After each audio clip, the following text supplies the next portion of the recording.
예수 믿고 구원받아 이 세상을 산다는 게 정말 은혜지만 날마다 삶 속의 은혜 안에 감격과 감사로 산다는 게 그리 만만하지 않습니다. 왜냐하면 세상은 우리를 호락호락 그냥 놓아두지 않기 때문입니다. 그것은 구약 성경 시대나 예수님 당시나 지금이나 놀랍게도 사람 사는 형편은 시대를 따라서 달라진 것 같은데도 그렇지 아니함을 우리는 말씀 속에서 확인할 수 있습니다. 오늘날 세상은 성공이라는 개인의 욕망에 불을 지펴가면서 몸, 마음을 다 해서 참으로 쉴 사이 없이 일하도록 우리를 채찍질하고 있습니다.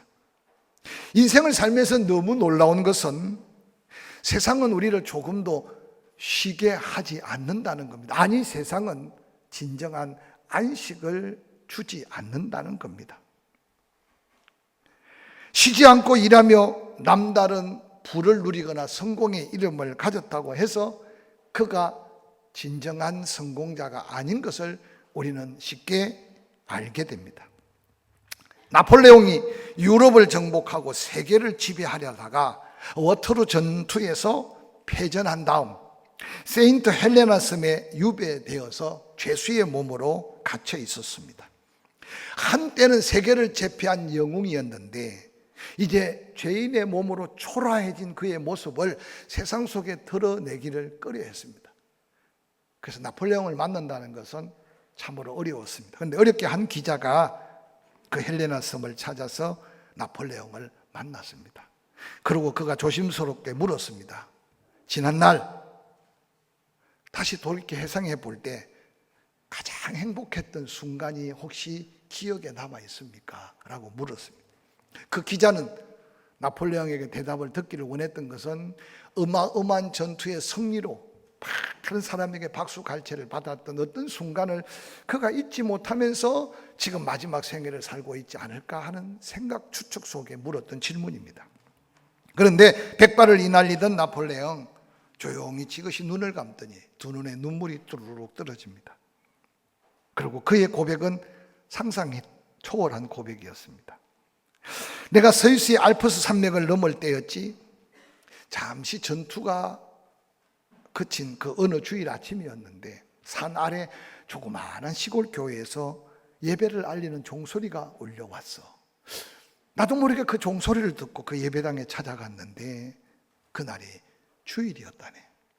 근데 그 짧은 한순간의 예배가 내 인생에 잊을 수 없는 행복을 맛보게 했던 한순간이었다네 라고 대답했다고 합니다. 천하를 제패한 것 같은 화려하고 힘있고 권력이 있었던 나폴레옹도 인생을 마지막 되돌아보면서 가장 행복했던 순간을 이름 없는 작은 산골에 주일 1시간 그 예배 속에 경험했던 하나님의 안식과 위로였다는 고백은 오늘을 사는 우리에게도 신선한 충격이 되지 않을까 생각해 봅니다. 오늘 함께 봉독한 예레미야 17장 말씀은 여호와께서 택하신 선지자 예레미야를 하여금 성문에서, 예루살렘 성문에서 왕도 지나가고 평민도 지나가는 그 문에서 백성들을 향해서 선포하라는 하나님이 직접 주신 메시지였습니다.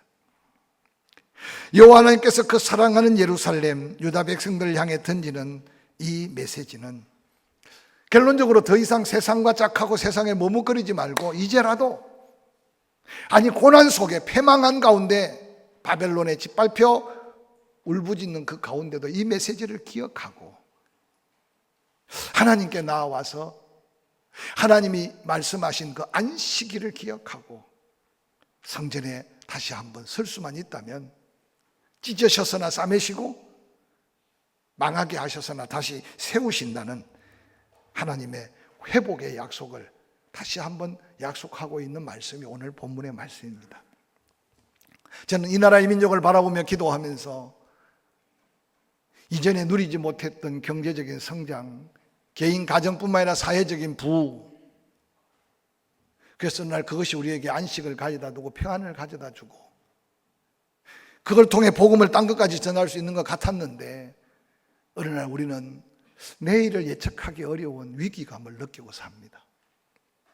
소리치고 싶으나 소리쳐도 듣는 사람이 없고, 그래서 때때로는 자동차에 깃발을 휘날리고 다녀보고 때때로는 거리를 뛰쳐나가서 소리쳐 보지만, 여러분, 우리의 목소리 하나로 대통령의 마음을 바꿀 수 있고 이 땅의 정치를 바꿀 수 없다는 것을 기억하기 때문에, 그나마 나가서 소리라도 지르는 사람은 다행이지만 뉴스를 보고 가슴을 치면서 낙심하고 절망하는 이 백성의 그 한탄의 소리를 우리는 느낄 수 있고 하나님은 분명히 듣고 계실 줄 믿습니다.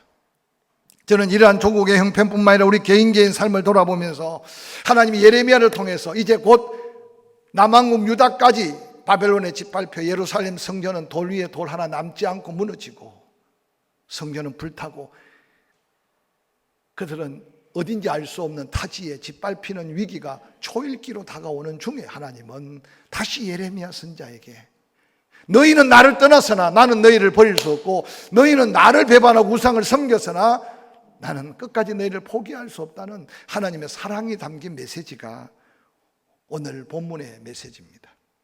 저는 이 말씀들을 묵상해 가면서 우리 개인이 먼저 심령 성전이 회복되어서 예배의 감격이 넘쳐나는 심령으로 회복되기를 주의 이름으로 간절히 소원합니다.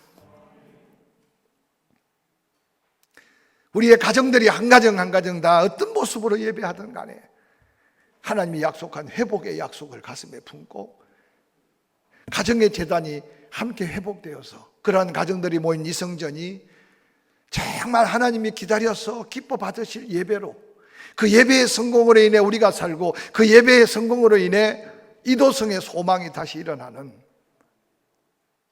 그런 사명에 불타는 감격을 잃어버리지 않고 누리는 길을 주의 이름으로 간절히 축원합니다.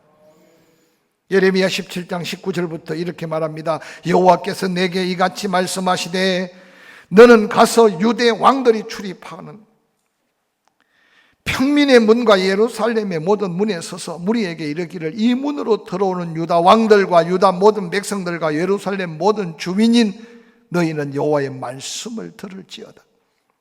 여호와께서 이같이 말씀하시되 너희는 스스로 삼가서 안식일에 짐을 지고 예루살렘 문으로 들어오지 말며 안식일에 너희 집에서 짐을 내지 말며 어떤 일이라도 하지 말고 내가 너희 조상에게 명령한 같이 안식일을 거룩히 할지어다 라는 외침이었어요. 북왕국 이스라엘이 아수르에게 멸망을 당하고 수없는 선지자들이 외쳐도 이스라엘 백성들은 듣지 않았어요. 하나님 앞에 가까이 나오지 않았어요. 도리어 예레미야 17장 1절부터 보면 그들의 자손들은 철필로 써서 지울 수 없는 죄를 하나님 앞에 지어가며 산의 바알과 아세라 목상을 섬기는 우상의 제단에 엎으러져 있는 그 백성들의 모습을 보며 안타까워하면서 그들을 더 이상 두고 볼 수 없어 그 나라를 송두리째 패망으로 이끌어 이제 곧 바벨론에게 짓밟혀 그들은 다 포로로 잡혀가는데도 그럼에도 하나님은 그 백성을 그냥 둘 수 없어서 예레미야에게 다시 말씀하셨어요. 예루살렘의 문에 서서 외쳐라. 듣지 못한 사람이 없도록 외쳐라. 너에게 약속한 안식일을 다시 한번 그렇게 구별하도록 외쳐라. 그래서 예루살렘의 왕들과 또한 수많은 방백들이 그 짐을 예루살렘 성문으로 들이지 않고 너희 집에서 그 어떤 짐이든지 집 대문 밖으로 내보내지 않고 그 어떤 일도 하지 말고 하나님이 약속 있는 축복의 말씀 안식일을 거룩하게 해라, 구별해서 지키라고 하는 명령이었습니다. 하나님의 또 다른 이 부드러운 음성으로 안식일을 회복하면 예루살렘 성을 보존해 준다, 유다 땅도 지켜준다, 하나님이 너희와 함께 한다는 이 약속은 멸망 앞에서 깨닫지 못했으나 70여 년 말씀대로 짓밟혀 고통받는 그곳에서 그 부모가 회개하며 죽고 그 자손이 다시 이어가며 그 말씀을 가슴에 품으면서 하나님의 회복의 역사가 바로 성경의 하나님의 약속의 역사였던 사실을 다시 한번 말씀으로 기억해 봅니다. 우리들도 이 본문의 말씀을 깊이 묵상하면서 하나님의 마음을 좀 헤아리면서 이제 하나님 앞에 서는 거룩한 성도의 모습을 우리가 되찾을 때 이 시대를 살고 있다는 사실을 기억하시기를 주의 이름으로 간절히 부탁을 드립니다. 한마디로 말하면 우리는 부모들의 눈물과 땀 정성, 하나님이 우리의 부모들에게 약속한 그 축복을 우리는 그저 받았다고 해도 지나친 표현이 아닙니다. 하나님 이스라엘 백성들의 약속한 대로 너희가 건축하지 않은 성, 너희가 짓지 않는 집, 너희가 심지 않은 나무에서 열매를 따리라고 했는데 지하자원 하나 나지 않는 이 나라 이 민족이 세계 10위라고 하는 엄청난 경제적 대국을 이룰 때 과연 사람의 지혜, 정치적인 배경, 인간의 상술로 되어진 게 아니라 하나님의 축복의 약속이었다면 오늘 우리는 크고 작은 위기 앞에서 다시 한번 하나님 말씀 앞에 다시 서야 하는, 아니 하나님의 마음을 다시 한번 헤아려야 하는 교회한 성도들의 우리의 자리이고 우리의 삶의 모습임을 잊지 않으시기를 주의 이름으로 간절히 부탁을 드립니다. 이제 다시 회복할 수 없는 심판 앞에 하나님은 마지막 그래도 당신의 사랑을 그 백성에게 보이면서 버리라고 해도 버리지 못하는 이스라엘 백성들, 우상을 떠나라고 해도 떠나지 못하는 이스라엘 백성들, 세상을 멀리하라 해도 멀리할 수 없는 이스라엘 백성들, 이제는 하나님이 버리라, 떠나라, 멀리하라 말할 수 없는 하나님의 안타까운 마음. 그래서 마지막 예레미야를 통해서 안식일이라도 기억했으면 좋겠다. 혹이라도 안식일을 기억하고 예루살렘 성전에서 하나님 앞에 예배자로 서게 된다면 버릴 수 없는 것을 잠시라도 버릴 수 있지 않겠는가? 끊을 수 없는 것을 잠시라도 끊을 수 있지 않겠는가? 그게 바로 안타깝게 기다리는 하나님의 마음입니다. 이스라엘 백성들의 재물이 없어, 이스라엘 백성들의 예물이 없어 하나님이 굶어 죽으신 하나님이 아닌 것을 알진데, 그래서 성전에서 하나님은 그 백성을 기다리는 것은 영적 악순환을 자르고 끊고 다시 하나님의 은혜 안으로 들어오기를 기대하는 하나님의 기다림이고 하나님의 마음이라는 사실을 말씀은 우리에게 보여줍니다. 사랑하는 성도 여러분, 예수 그리스도께서는 그의 제자들과 그를 따르는 무리에게 마태복음 7장 13절부터 14절에 이렇게 외칩니다. 좁은 문으로 들어가라. 멸망으로 인도하는 문은 크고 그 길이 넓어 그리로 들어가는 자가 많고, 생명으로 인도하는 문은 좁고 길이 협착하여 찾는 자가 적다. 예레미야를 통해서 구약 백성들에게 예수 그리스도의 입술로 초대교회 사명자들에게 외쳤던 이 말씀, 그럼 오늘 우리가 들어야 될 말씀은 어떤 말씀을 듣고 어디를 향해 무엇을 위해 살아가고 있는가? 그리스도인들은 다시 한번 귀를 기울여 하나님의 음성을 들을 수 있었으면 좋겠습니다. 세상의 넓은 문을 지나쳤더니 넓은 길, 그곳에 함께 걷는 사람이 너무 많습니다. 그게 위로인 것 같고 그게 지혜롭게 사는 것 같았는데 놀랍게 그 길의 끝은 멸망이었습니다. 조심스럽습니다만 사랑하는 성도 여러분, 너무 편하게 지금 가고 있지 않습니까? 너무 안일하게 살고 있지 않습니까? 이것도 좋고 저것도 좋고 함께 뒤죽박죽된 세상 속에 어느 날 표대를 잃고 그냥 밀려가는 바람의 구름처럼 이 세상을 살고 있지 않습니까? 저는 청와대에 있는 그곳에 있는 사람들이 문제인 것 같고 국회에 있는 그분들이 문제인 것 같지만, 문제 있는 그 사람도 문제일 수 있지만 너무 중요한 것은 저는 이때 믿음의 사람 한 사람 한 사람 자신의 영적인 모습을 다시 한번 되찾고, 땅에서 매면 하늘에서 매이고 땅에서 풀면 하늘에서 풀리고, 세상에 문제 있는 그들이 볼 때는 아무 의미 없어 보여도 그러나 다시 한번 이 땅에 교회가 살아야 이 민족의 소망이 있고, 할렐루야. 교회가 살려면 성도가 하나님 앞에 다시 한번 이 음성을 들어야 하는데, 좁은 문이 협착하고 좁은 문으로 들어갔더니 좁은 길이 힘이 들고 어렵고 협착하고 때로 외롭고 때로 손가락질도 받고 때로는 손해도 보지만 그 길 끝에 천국 문이 연결되어 있다는 이 말씀 앞에 우리의 가는 길을 한번 점검하고 주와 동행하는 좁은 문 좁은 길 함께 걷는 저와 여러분이 될 수 있기를 주의 이름으로 간절히 축원합니다. 어떤 분이 이런 글을 남겼더라고요. 운전을 하다 보면 조심해야 되는 게 가라는 신호와 서라는 신호를 잘 조심해야 된다. 생명을 상징하는 녹색 등은 가도 되지만 죽음을 상징하는 빨간색 등은 아무리 급한 일이 있고 아무리 상황이 안 좋아도 서야 됩니다. 오늘도 운전하고 오면서 신호등을 위반하고 오신 분은 없겠지만 왜 서야 되는 그 신호등이 빨간색일까? 그러면서 그분은 설명하기를 우리의 달력을 보면 주일날은 빨간색으로 다 기록되어 있다.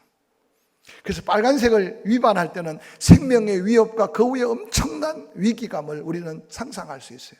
그러면서 어떤 분은 그렇게 말했어요. 왜 달력 맨 첫 줄에 세상 사람들 월화수목금토일 하는데 달력은 주일부터 그렇게 기록하고 주일은 왜 빨간색으로 기록했을까? 혹시 주일을 빨간색으로 쓴 이유를 알면 가르쳐 주세요. 제가 여기 뒤져봐도 없더라고요. 그런데 그분은 그렇게 해석했어요. 그날을 조심해서 사용해야 된다. 빨간 신호등을 어기고 가다 보면 생명의 위협을 느낄 수 있듯이 빨간색은 내 날이 아니고 빨간색은 내 마음대로 살 수 없는 색이 아닌가라고 기록하고 있습니다. 여러분은 지금 안식일을 이어서 우리 주님 부활하신 주일을 지키면서 어떤 그날을 어떻게 생각하고 사는지 한번 자신을 돌아보시기 바랍니다. 놀랍게도 나폴레옹이 1813년 10월 17일 영국을 침략했다가 영국만 무너지면 온 유럽을 다 삼킬 수 있었습니다. 그런데 웰링턴 장군에게 대패하고 나폴레옹도 끝자락을 맞이합니다. 그런데 그날이 주일이었답니다. 1941년 12월 8일 일본이 미국을 침공했다가 원자폭탄 세례를 받고 두 손 두 발 다 든 날이 그날도 주일이었답니다. 먼 나라 이야기보다 1950년 6월 15일 김일성이 남침한 그날도 주일이었다고 합니다. 아직 북한은 멸망은 당하지 않았으나 그들의 비참함은 분단 국가로서 세계 유일한 안타까운 모습으로 살고 있지 않습니까? 사랑하는 성도 여러분, 다른 세상 사람, 다른 나라 이야기 다 두고 저와 여러분의 안식을 선포한 주일의 그날은 어떤 날인지 한번 이 시간 돌아봤으면 좋겠습니다.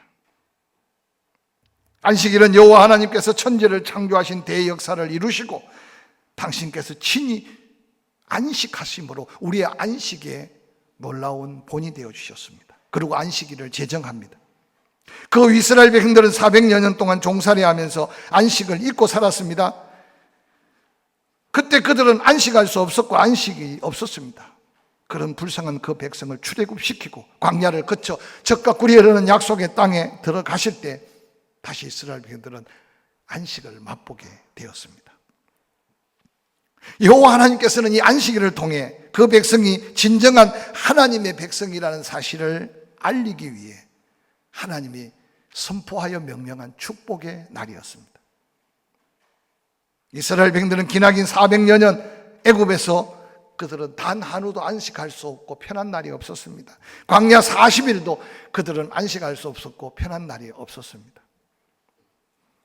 이제 약속의 땅, 축복의 땅, 가나안 땅에 살면서 그들은 그 안식의 의미를 알게 되었습니다. 지난날 하나님의 지키심과 보호하심의 은혜를 깨달았습니다. 근데 안타깝게도 세월이 지나가고 시간이 지나가면서 그들의 근본적 노예 건성이 일어납니다. 세상 속에 빠져들어갑니다. 그리고 그들은 어느 날 하루만 안식이 아니라 일주일 내내 안식인 줄 알았는데 하나님의 은혜 안에 안식을 잊어버렸습니다. 오늘날 우리가 이 같은 유혹 가운데 허덕이고 있는 영적인 모습을 한번 돌아보시기를 바랍니다. 오늘날 인생들 자기가 세운 목적, 그 욕망을 이루기 위해 때로는 친구도 버립니다. 때로는 이웃도 버립니다. 때로는 자기 생명까지도 걸지만 그 결과 앞에 무너져 버린 어리석은 인생들이 얼마나 많습니까? 하나님은 우리를 만물의 영장으로 세웠습니다. 그런데 세상에 인기 있는 벌레로 만물의 영장인 인생이 추락되는 걸 볼 수 있습니다. 여러분, 인간이 벌레로 추락된 벌레를 아십니까? 공부벌레, 돈벌레, 일벌레. 혹시 우리 가운데 벌레로 전락하여서 세월을 보내고 있는 인생은 없는지 한번 돌아보시길 바랍니다. 런던의 한 지혜로운 노인이 당시 영국의 유명한 정치가 샤퍼츠 버리경에게 이런 도전의 말씀을 전했다고 합니다. 2마리 당나귀가 있는데 일주일 내내 일하는 당나귀는 하루에 15마일밖에 못 움직인대요. 15마일 약 22.5km. 그런데 하루를 쉬고 6일 동안 일하는 당나귀는 하루에 30마일을 일할 수 있다는 거죠. 30마일이면 45km. 그래서 하루에 쉬는 것이 쉬는 것 같지만 그 당나귀에 일하는 걸 따지면 훨씬 더 많은 일을. 그뿐만 아닙니다. 하루를 쉬고 일하는 당나귀는 항상 건강하고 혈기왕성한데 주인이 욕심이 많아 하루도 쉬지 않고 계속 일한 당나귀는 어느 날 건강을 잃고 죽어가게 된다고 말합니다. 쉼에 대한 놀라운 도전의 메시지입니다. 세월이 많이 지났지만 헨리 포드 자동차가 일찍부터 주일은 일하지 않는 시스템을 가장 먼저 도용했답니다. 일거리가 없어서가 아니라 어느 날 보니까 일주일 내내 일을 했는데 막 직원들이 쓰러지기 시작하고 병들기 시작하는 걸 알고 그때부터 지금은 5일 근무를 해도 병들어 쓰러지지만 이 포드 자동차 대변인이 말하기를 일주일에 하루를 쉬고 일했더니 훨씬 효율이 있고 훨씬 더 직원들이 건강했다. 오늘 혹시 미련한 당나귀처럼 일벌레로만 살고 있는 그리스도인들이 있다면 우리의 삶의 스타일을 한번 점검해 보시기를 바랍니다. 여호와 하나님은 안식일을 통해 하나님의 나라를 맛보게 하셨습니다. 그래서 안식일은 하나님이 책임지고 하나님의 뜻대로 사는 자의 천국을 누리도록 계획하고 축복한 날이라는 사실을 성경은 계속 말씀합니다. 이제 이 안식일을 지키라는 명령은 하나님의 마음에서부터 나온 말씀인데 이전의 은혜를 회복하여 감사의 믿음으로 회복된 삶을 도전하라는 말씀입니다. 뿐만 아니라 자신도 모르게 세상에 물든 자신을 세상을 떠날 수 있는 한 방책이 바로 안식일을 지키는 겁니다. 뿐만 아니라 안식일을 통해 세상과 하나님 선택의 결과를 하나님께서는 도전하고 있다는 사실을 한번 기억해 보시기 바랍니다. 어느 믿음 좋은 기독교 가정에 예수 믿는 머슴이 살고 있었다고 합니다. 주인이 머슴을 부릅니다. 오늘부터 우리 집에서 나가주어야겠네. 잘린 거죠. 머슴이 깜짝 놀라 반문합니다. 무슨 이유로 나를 내쫓는 겁니까? 주인이 대답하기를 자네는 4계명을 범했기 때문이네. 머슴이 물었습니다. 내가 언제 주일을 범했습니까? 주일에는 주인님과 가족과 함께 꼭 교회 가지 않았습니까? 식구들이 다 알고 있는데요. 그때 주인이 머슴에게 그렇게 말했다고 합니다. 주일에 교회 출석은 빠지지 않았지만 여세 동안 부지런하게 일하라는 계명을 너는 범했네. 그러고는 잘렸다고 합니다. 사랑하는 성도 여러분, 하루를 쉬는 것이 중요한 게 아니라 하나님의 법칙은 여세 동안 열심히 일한 자에게 하루를 쉬게 하는 것이 바로 하나님의 놀라운 계명이었습니다. 일주일 내내 일하는 것도 문제지만 주일을 하루 지키고 6일 내내 게으른 것도 바로 안식일에 대한 잘못된 해석이라는 사실을 한번 기억해 보시기를 바랍니다. 여러분이 살아가고 있는 오늘의 모습은 어떠한가요? 예레미야를 통해서 하나님은 안타깝게 그렇게 말합니다. 예레미야 17장 23절에 그들은 순종하지 아니하며 귀를 기울이지 아니하며 목을 곧게 하여 듣지 아니하며 교훈을 받지 아니하였느니라. 지금 멸망 앞으로 치솟아가고 있는 이스라엘 백성들, 남왕국 유다의 예루살렘 성읍의 백성들, 그렇게 외쳐도 그들은 하나님 말씀 앞에 순종하지 아니했다. 그렇게 선포해도 귀를 기울이지 아니했다. 도리어 목을 곧게 하여 듣지 아니했다. 교훈을 받지 아니했다. 죄송하지만 이게 오늘날 한국 교회 안에 있는 우리의 모습이 아닐까 한번 생각해 보시기 바랍니다. 이 시간 제 인간적인 말은 안 들려도 괜찮아요. 그러나 그 가운데 혹이라도 하나님이 듣기를 원하는 생명과 우리의 삶과 성공과 실패가 담겨있는 말씀이 있다면 여러분은 귀를 듣고 마음으로 아멘하고 그리고 순종해야만 그게 믿음이고 그 믿음의 역사가 하나님의 뜻을 이루고 세상에 때로는 소금으로 빛으로 하나님의 아름다운 덕을 선전할 온전한 성숙한 그리스도인의 삶을 살게 될 겁니다. 그런 사람을 감히 세상 사람들이 손가락질 할 수 없고 세상 사람들이 판단할 수 없을 거예요. 아니 악한 원수 마귀도 틈못할 수 없는 놀라운 하늘과 땅의 권세가 주어진다는 게 하나님의 약속이에요. 믿으시면 아멘. 그런데 오늘 우리가 하나님 앞에 하나님 말씀을 듣는 태도, 하나님의 약속한 안식일 주일을 지키는 영적인 모습들을 한번 점검해 보시기를 바랍니다. 하나님은 그 사랑의 연민의 정으로 이어지는 예레미야 17장 24절에 그렇게 다시 예레미야에게 선포합니다. 여호와의 말씀이니라. 여호와의 말씀이니라.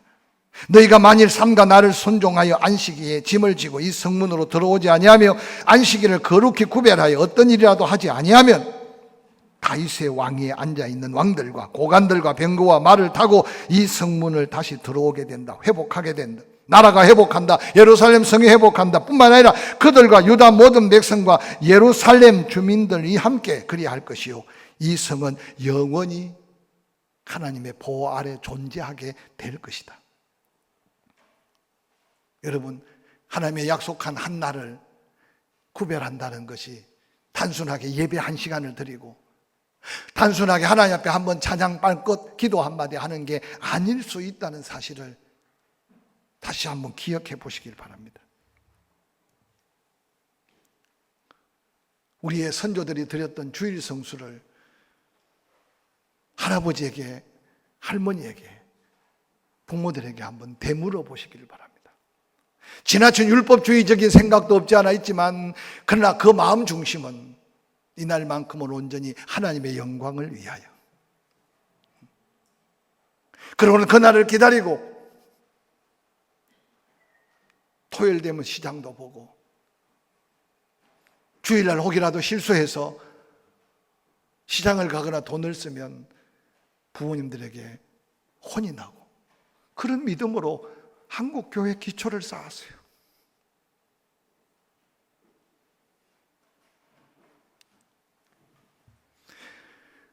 저는 예배가 완전하게 정상화되기가 언젠가 모르겠지만 두려운 마음으로 그날을 기다리고 있어요. 핸드폰 앞에서 너무 생활이 익숙해지고, 아니 한 주일 예배를 안 드려도 마음에 전혀 부담이 없다면 어떻게 우리가 남은 생에 살아갈 수 있을까? 설교를 준비하면서도 끊임없는 마음에 짐을 지고 있습니다. 그들은 이미 나라를 잃었어요. 그들은 이미 인생의 끝이에요. 그들은 다시 돌이킬 수 없어요. 그런데 하나님은 그 백성을 그냥 버릴 수 없기 때문에 안식일을 기억하고 하나님 말씀에 순종해서 짐을 드리고 짐을 내고 어떤 일이라도 아니하며 하나님만 바라보면 다윗의 왕위를 다시 이어가게 하겠다. 고관들의 병거가 말을 타고 이 성문을 다시 들어와 예루살렘 성이 회복될 것이다. 유다 백성과 예루살렘 두민까지도 다 그런 역사가 일어날 것이다. 사랑하는 성도 여러분, 이 민족은 코로나19로 무너질 민족이 아니고 이 민족은 한 정치적인 세력 때문에 무너질 민족이 아니라 아직도 하나님의 역사하심이 지속되고 있는 한 한국 교회를 통해 그 가운데 기도하는 믿음의 성도들을 통해 감당해야 될 사명이 있는 민족이라는 사실을 다시 한번 느끼면서 여러분의 믿음의 자리를 새롭게 정리하는 저와 여러분이 될 수 있기를 주의 이름으로 간절히 축원합니다. 이어지는 예레미야 17장 25절에 26절에 사람들이 유다 성읍들과 예루살렘에 둘린 곳들과 베냐민 땅과 평지와 산지와 네겝으로부터 몰려오게 될 것이다. 번제와 희생과 소제와 유향과 감사 예물을 여호와의 성전에 가져오게 될 것이다. 지금 이스라엘 남한국 유다가 멸망당하고 곧 바벨론에 의해서 예루살렘이 불바다가 될 건데도 하나님은 이 소망의 메시지를 예레미야를 통해 선포하는 거예요. 기억해라, 안식일을 회복해라, 여호와께로 돌아와라. 하나님이 회복할 텐데 다 무너져도 다시 쌓고 다 잃어버려도 다시 회복하게 된다. 유다 성읍, 베들레헴에 둘린 곳들, 베냐민 땅, 평지, 산지, 저 남방 네게브에서부터 사람들이 몰려온다. 그리고 다시 번제와 희생과 소제와 유황과 감사 제물을 여호와 제단에 드리게 될 것이다. 제가 언젠가 이야기했죠. 우리 곁에 빈자리를 다시 한번 채울 수 있는 도전이 코로나19를 통해 기회가 우리에게 다가오는 부흥의 때를 우리 믿음이 반듯하게 서고 우리 기도가 응답되고 우리가 하나님 앞에 살아서 그 은혜를 누리고 부흥이라고 하는 다시 한번 회복을 기대하면서 이 예배 자리를 지켜가기를 주의 이름으로 간절히 축원합니다. 할렐루야. 코로나19로 장애받는 모든 예배가 진정 예배의 소중함을 다시 깨닫고 모두가 다 예배의 성공으로 이어질 때 다음 세대가 무너져 그런 것 같지만 우리의 자녀들만큼은 믿음의 대를 이어갈 오늘 하나님께서 약속한 이 놀라운 축복의 회복의 역사를 우리가 반드시 보아야 되고 보게 될 줄로 확실히 믿습니다. 이 한 주간 한번 도전해 봅시다. 어떤 모습으로 예배를 드리든지 간에 하나님 앞에 인정받는 예배자로. 그래서 우리가 드리는 예배가 생애 마지막 예배인 줄 생각하고 그래서 하나님께 최고의 영광을 드러내며 너의 이김은 너의 믿음이다. 그래서 이 세상을 다시 한번 하나님의 영광으로 채워가는 복된 믿음의 사명자들이 될 수 있기를 주의 이름으로 간절히 축원합니다.